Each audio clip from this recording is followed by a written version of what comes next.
Barcelona és una ciutat que sempre ha volgut ser una ciutat refugi, una ciutat acollidora, una ciutat que defensi la pau, que defensi a les persones per damunt de qualsevol altra cosa.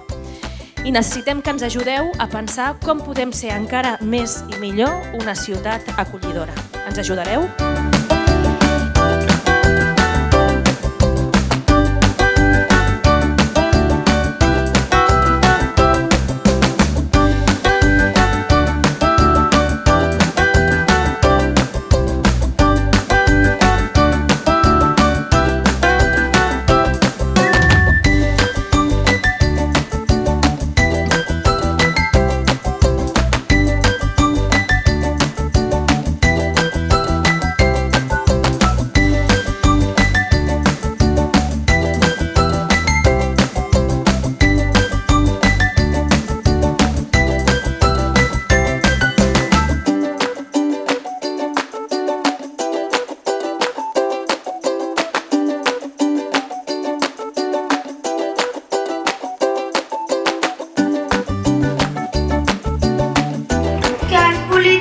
S'escoltin, que no es tapin més els ulls.